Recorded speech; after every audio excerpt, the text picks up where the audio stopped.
嗨，各位那屋 news 的朋友，你们好，我是李佳欢。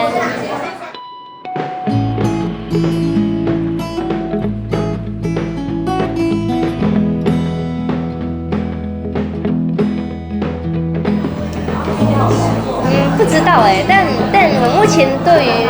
律师执照这个东西还是保持一个开放的状态。我没有说我现在发片了，我就决定不会考律师执照了，但我可能也会就是我目前想啦，我就是还是想要去念个什么东西，这样子一边工作一边念，但还在思考，还在规划中啦。因为我蛮喜欢就是很忙碌的生活，我很喜欢积极的生活。如果再要读一科的话，你会想要读什么？再要读一科的话，我可能想要读，还没会计好像很不错，因为我原本是好自由生啊！选择哦，因为我原本在考大学前，我就在想我要念会计还是要念法律，所以我当时选了法律。中间我在想，念法律好像真的不太适合我，因为我不是那种可以跟大家辩论的，我就是很爱念书，很爱考试，就蛮喜欢做这件事情，还蛮享受，就是很努力做一件事情，然后想看到一个成果这样子。我觉得在读书上给了我蛮大的满足感。他们对我来说，除了是《森林之王2》的选手，也是一个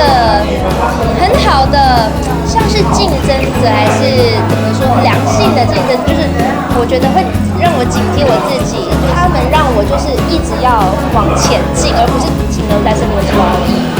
在朋友眼里，他们会觉得我很开心，可是有些就可能跟我比较好的朋友，他们可能会有时候还是会跟我们说，哦，好累哦，今天就觉得今天怎么样啊，还是会聊天，所以他们可能会觉得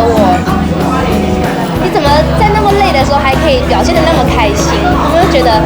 你可以不要把不开心的事情都往心里塞嘛，这样子。就是这段期间都有给我很多帮助啊，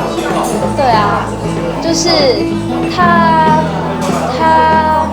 是从我在英国的时候，因为那时候马来西亚对英镑的汇率很高，所以他就跟妈妈说，还是我先用台币换英镑，让妹妹去念书这样子。对啊，然后我来台北就是吃喝都是他的，就玩了1年这样子，也都是他的。甚至现在我可能就是我自己生活上可能是靠自己的，但是可能房租上面我也想要就是我有在就是有一些补贴这样子，我想要就是当一辈子的助理虫。对啊。